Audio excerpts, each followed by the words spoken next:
Bonjour. J'espère que vous allez bien, que tout se passe bien pour vous en ce début de vacances. Enfin, pas un début de vacances. Je pense que quand même beaucoup de gens en fait finalement ne sont pas en vacances ou ne partiront peut-être pas en vacances parce qu'ils ont déjà pris leurs vacances ou ils vont prendre leurs vacances en septembre. Enfin bon, voilà ce qu'on prend, hein. J'ai du mal à me mettre dans cette vidéo puisque je suis en train de finir L'été où tout a fondu de Tiffany McDaniel et c'est triste. J'ai exactement la même chose qu'avec la fin du livre Betty, c'est-à-dire que quand je le finissais, je me disais que clairement, je n'arriverai pas jusqu'au bout, c'est trop triste. Et là, j'ai ça. Et il y a une partie de moi qui se demande pourquoi je m'inflige ça. Et une autre partie qui trouve ce livre tellement beau, tellement grand, tellement intéressant, tellement beaucoup de choses, que je ne peux pas arrêter ce livre juste parce qu'il est triste. C'est impossible. Dans cette vidéo, je vais vous parler de 3 livres. En fait, ces 3 livres, je les ai choisis juste parce que je les ai lus récemment et je voulais vous en parler. Et en fait, quand je faisais la vidéo, je me suis rendu compte d'une chose, c'est que tous les 3 abordaient le thème de la mort d'une certaine façon. Ce qui, si vous me suivez, n'a absolument rien d'étonnant puisque, en général, moi et les thèmes de la mort, ça matche très très bien. Quoique justement, dans un des 3 livres, il y a un livre que je n'ai pas forcément apprécié, et en plus c'est un livre qui est, en général, très bien apprécié. Donc, on va voir ça tout de suite, et comme d'habitude, dans la joie et la bonne humeur, n'est-ce pas ? Premier livre dont j'avais envie de vous parler, c'est un comique, c'est Toutes les morts de Layla Starr, le scénariste c'est Ram V et le dessinateur c'est Felipe Andrade et c'est Urban Comics dans leur collection Urban Indies. Enfin Ram V ou Ram V ou Ram 5, je ne sais pas comment prononcer le nom de ce scénariste. Ram 5 c'est classe quand même. Petite anecdote, c'est quand j'ai préparé cette vidéo, je cherchais donc le titre de la BD et la première chose qui m'est venue en tête, c'est Toutes les vies de Layla Starr. Donc voilà, j'avais juste envie de faire remarquer que je suis quand même une personne optimiste et vous allez le voir aussi pendant cette vidéo à quel point je suis optimiste, notamment pour un livre. Mais ça c'est après. Le récit commence avec 3 femmes et surtout le destin croisé de ces 3 femmes. D'un côté, on va trouver la déesse de la mort qui se trouve dans ses bureaux, un bureau géré par une sorte d'être céleste qui dirige un peu le monde et elle vient de se faire virer. Elle se fait virer parce qu'en fait, on n'a plus besoin d'elle puisque dans quelques secondes va naître un jeune garçon qui va découvrir comment devenir immortel. Elle n'est pas très heureuse, mais... Parallèlement à ça, on va suivre justement une mère de famille qui est coincée dans les embouteillages et qui est sur le point d'accoucher, figurez-vous de qui, et évidemment du petit garçon qui va découvrir l'immortalité. Et troisième personne, on a Layla Starr qui est une jeune fille assez mélancolique qui est sur le rebord d'une fenêtre et qui a 2 doigts de se jeter. Elle se jette, elle meurt et c'est à ce moment-là que toutes les histoires s'imbriquent puisque la déesse de la mort va prendre le corps de Layla Starr et elle va aller sur Terre et son seul but est de tuer Darius, donc le petit garçon qui, quand il sera plus grand, va découvrir l'immortalité. Je m'arrête ici, donc c'est vraiment le début du récit et forcément ensuite, voilà, il se passe des choses. Si je mets de côté ma première pensée quand je suis rentrée dans ce texte, c'est-à-dire que je me suis quand même demandé comment la déesse de la mort pouvait être mise à la porte et au chômage, sachant que, en fait, le Darius, donc le petit garçon, n'est même pas encore né, donc il n'a même pas encore découvert l'immortalité. Donc il y a des gens qui vont mourir avant qu'ils ne le découvrent. Donc, pourquoi la mettre au chômage maintenant ? Ça, c'est une question à laquelle j'ai toujours pas la réponse à la fin du livre. Si donc on met de côté ce côté un peu trop rationnel de mon cerveau, j'ai vraiment beaucoup apprécié ce récit. Je l'ai trouvé extrêmement touchant, extrêmement poétique. Il y a forcément toute une réflexion sur la vie, sur la mort, sur le bien fondé de l'immortalité finalement. Et Layla Starr va découvrir beaucoup de personnages extrêmement attachants avant justement de tomber sur Darius puisque c'est la petite difficulté, elle ne sait pas où il se trouve exactement et elle le cherche. Il y a aussi au niveau du dessin et surtout des couleurs que j'ai beaucoup appréciées qui ont appuyé en fait cet effet poétique et cet effet extrêmement tendre. D'ailleurs lors de mes recherches, j'ai découvert qu'il y a aussi des fans de comics puisque voilà, moi je n'y connais rien, j'en lis très très peu. Donc c'est très difficile pour moi de critiquer ce genre puisque en général j'adhère pas en fait tout simplement, à part pour celui-ci. Et donc j'ai lu que les fans justement de comics trouvaient juste parfois le dessin un peu inégal.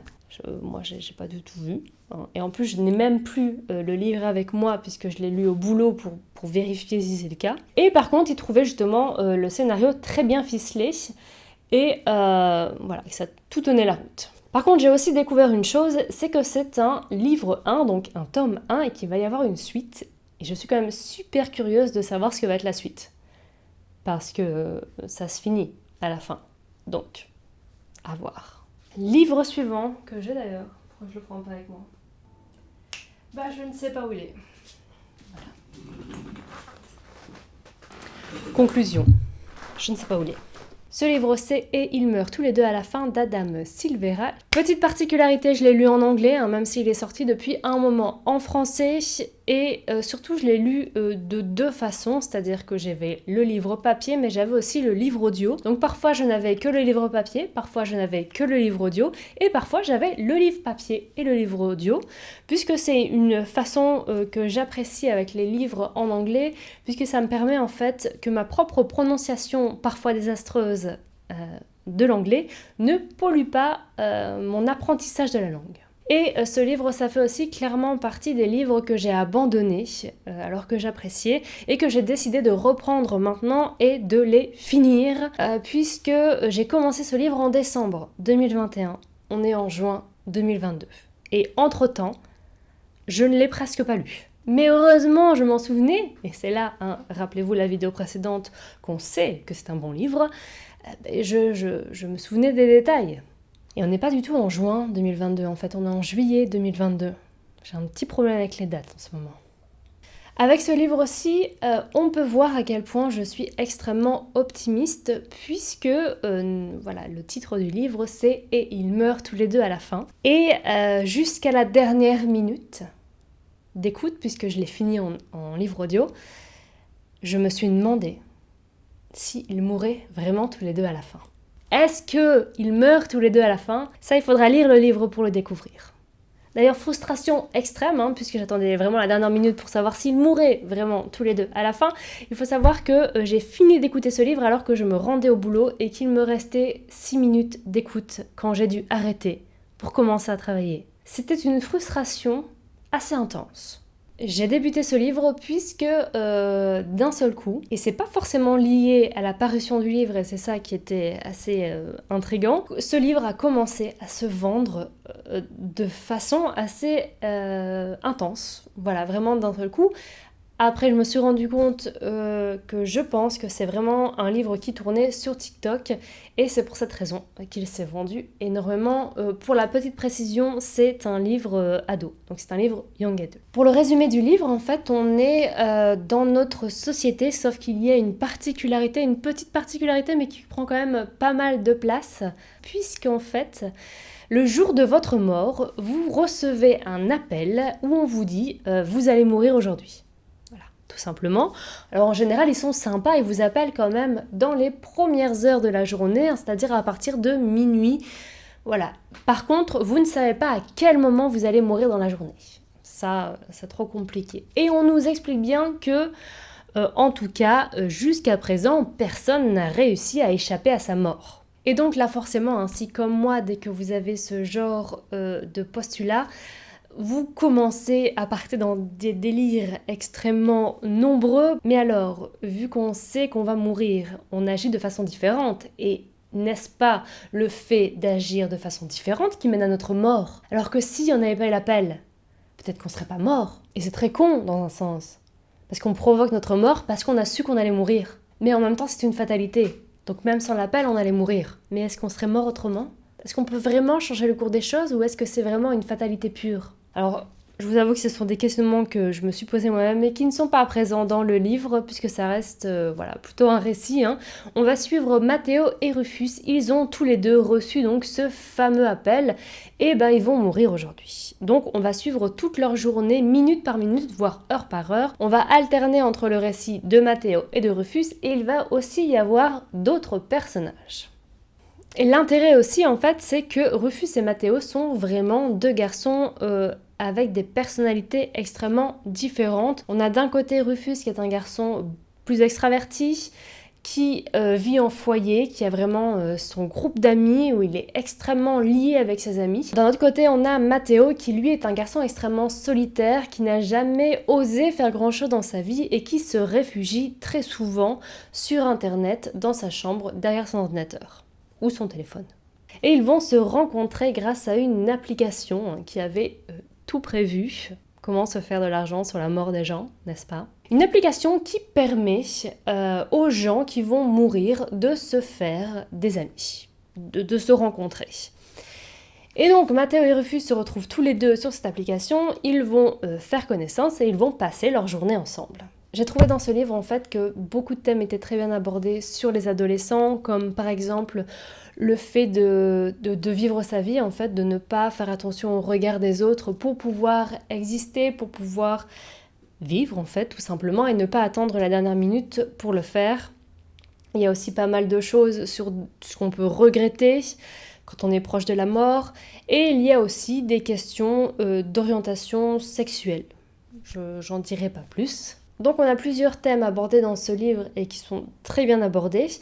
Et on a surtout, et ce qui est très très chouette pour une lecture adolescente, c'est des chapitres très courts qui permettent en fait justement d'avoir un rythme un peu plus accéléré pour donner du suspense, pour donner du rythme. Et en général, quand un adolescent ou une adolescente n'aime pas trop lire, ça permet justement de créer une dynamique. Et là, en plus, où ça crée du suspense, c'est que je ne suis pas la seule, enfin j'espère, à s'être demandé est-ce qu'ils meurent vraiment tous les deux à la fin. Dernier livre pour cette vidéo, et c'est là que le bas blesse, j'ai envie de dire. Et je pense que certaines personnes ne vont pas trop apprécier ma critique, mais il le faut parfois, quand on n'a pas aimé un livre, le dire aussi, et surtout pourquoi. Ce livre, c'est Le Chant d'Achille de Madeline Miller chez Pocket, puisqu'il est sorti en poche. Pareil, c'est un livre qui a commencé à beaucoup se vendre en magasin, donc je le conseillais énormément parce que je trouvais ça chouette en fait. C'était surtout un public un peu plus jeune, un peu plus ado qui se tournait vers ces livres et je trouvais ça chouette justement d'avoir l'aspect mythologique rendu un peu plus attractif pour un public un peu plus jeune. Donc je le conseillais. Mais en plus de le conseiller, j'ai décidé de le lire aussi. Parce que pourquoi pas. Dans le livre, on va s'intéresser donc à la vie d'Achille, mais pas que. Et c'est là en fait que moi, ça m'a pas du tout plu. C'est que on va surtout s'intéresser, et vraiment, c'est le point central du roman, entre la liaison entre Patrocle et Achille. Et je n'aime pas les romances. Et quand j'ai commencé ce livre, je m'attendais vraiment justement à avoir un livre mythologique. Et la partie mythologique est extrêmement minime comparée à la partie romance. Par contre, c'est extrêmement bien fait. Je me rappelle, je l'ai écouté en livre audio et la première scène de rapprochement donc entre Achille et Patrocle, il y avait une telle intensité, c'est très très fort, c'est très beau. Après, ça ne m'empêche pas de continuer à penser que je n'aime pas la romance. Je suis certain que certains d'entre vous se demandent du coup le lien avec la mort. Eh bien, quand Achille décide de partir à la guerre, il le fait volontairement, sachant qu'il va mourir à Troie, et il l'a même totalement décidé, puisqu'en fait, c'était soit il partait à la guerre, il mourait au combat, et ça devenait un héros, ou alors il ne partait pas faire cette guerre, il vieillirait et il tomberait totalement dans l'oubli. Donc forcément, sachant ça, Patrocle, qui tient quand même à Achille un petit peu, ça crée un peu de tension, puisqu'il ne sait pas quand il va mourir, exactement. Sinon, je continuerai à conseiller ce livre, sauf que je n'appuierai plus sur le côté mythologique. Je changerai juste mon argument de vente, on va dire. Je vous avais promis 3 livres au début, et en fait, il y en a 4. Je ne sais absolument pas compter. Dernier livre, c'est Viendra le feu de Wendy Delorme aux éditions Cambourakis. Depuis sa sortie, en fait, j'étais extrêmement intriguée par ce livre, mais j'avais un peu pas envie de l'acheter en grand format, et je n'ai pas demandé de service presse, puisque c'est une plus petite maison d'édition, ou en tout cas c'est surtout un plus petit fournisseur-distributeur qui ne donne pas forcément de service presse, donc j'ai laissé passer. Et quand il est sorti en poche, je l'ai acheté. En plus, ce qu'il faut savoir, c'est que j'adore les éditions Cambourakis. Je trouve qu'ils ont de très très bons choix éditoriaux. Et en général, on est rarement déçu, sauf si forcément on n'aime pas le sujet. Ici, on est dans un roman, une sorte de dystopie, mais c'est quand même classé en littérature blanche, puisque voilà, on n'est pas dans un roman de science-fiction, ni de fantasy, ni de fantastique. Elle a imaginé une ville en fait fortifiée, puisque il se trouve que les dérèglements climatiques ont un peu tout foutu en l'air, et donc les habitants qui survivent sont obligés de s'emmurer, enfin de recréer les fortifications pour éviter que d'autres personnes rentrent dans cette ville. Et pour se protéger, pour regarder leurs ressources, pour tenter de survivre. Mais surtout la particularité dans cette ville, c'est que tout tourne autour de la procréation. C'est-à-dire que dès que c'est possible, il faut créer une paire, c'est-à-dire un garçon et une fille, pour tenter d'avoir un enfant, ou même plusieurs.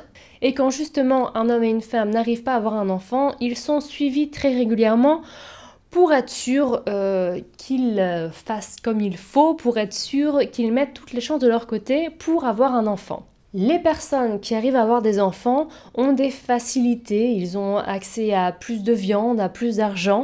Quand je vous dis tout tourne autour de ça, c'est vraiment ça, puisqu'en dehors il n'y a aucun loisir, il y a le travail. Il y a les enfants et c'est tout, puisqu'il y a un couvre-feu qui empêche les gens de sortir la nuit. Donc finalement, il n'y a pas de loisirs. Les loisirs n'existent plus. Et même les livres n'existent plus puisqu'ils poussent à la perversion. Enfin, c'est parce que aussi ils parlent d'un monde qui n'existe plus, où les gens justement avaient des libertés et où aussi il y avait de la neige, ce qui n'existe plus. On va suivre plusieurs récits, principalement des récits de femmes, dont des femmes qui se trouvent dans cette ville fortifiée, mais aussi une ou deux femmes qui ont vécu dans une communauté de femmes en dehors de cette ville, à la périphérie, et qui nous racontent leur vie. Alors c'est un livre extrêmement fort que j'ai beaucoup apprécié. Par contre, ne vous attendez pas à beaucoup de descriptions sur le fonctionnement de la vie de ces gens. On est plus dans le ressenti, dans l'émotion, on est plus sur le moment présent. Il n'y a pas vraiment d'infos sur la façon dont s'est instaurée cette nouvelle vie. Et on est vraiment beaucoup plus, comme je l'ai dit, dans le ressenti et l'émotion. C'est un livre que je recommande fortement. Il y a juste un petit truc où je me dis j'aurais aimé que ce soit différent. Ça va peut-être un petit peu spoiler, donc si vous n'avez pas envie de vous faire spoiler, eh bien passez juste une ou deux minutes. Ce qui m'a perturbée un peu dans ce récit, c'est qu'on n'a aucune vision d'homme hétérosexuel. Finalement, on sent que c'est lui qui est derrière toutes ces restrictions et toutes ces nouvelles règles, mais on n'a jamais sa voix. Il est extrêmement effacé, il est fuyant, il est absent. Et finalement, en y parlant comme ça, je me dis que, déjà oui, c'est clairement une volonté de l'autrice de ne pas parler d'hommes hétérosexuels, mais justement de les rendre plus transparents, fuyants. C'est aussi une volonté pour montrer ce qu'ils ne sont pas ou ce qu'ils sont. Est-ce que je suis claire ? En gros, ne pas leur donner la parole et ne pas les montrer ou montrer leur côté très fuyant, et aussi un moyen de montrer leur personnalité. Après, ça ne m'empêche pas de conseiller ce livre beaucoup, souvent, et ça a été vraiment un très gros coup de cœur. D'ailleurs, entre nous, en fait, je ne supporte plus dire coup de cœur ou pépite. Alors pépite, ce mot m'insupporte. Et je ne vais pas juger les gens qui l'emploient, mais j'en peux plus. J'en peux plus de ce mot. Mais en même temps, que dire à la place ? Je ne sais pas. Et là, pareil, quel est le lien avec la mort ? Eh bien en fait finalement, les gens qui sont dans cette ville vivent, certes, mais d'une telle façon que ne sont-ils pas morts intérieurement finalement ? Cette vidéo est maintenant terminée, j'espère qu'elle vous aura plu. N'hésitez pas à me parler de livres qui abordent le thème de la mort. Beaucoup quand même en fait, parce qu'il y a beaucoup de morts dans beaucoup de livres. Je suis en train de me rendre compte, même dans des livres jeunesse. Tout commence par une belle mort finalement. Je vous souhaite plein de bonnes lectures, je vous souhaite plein de bonnes choses et je vous dis à très vite. Allez, salut!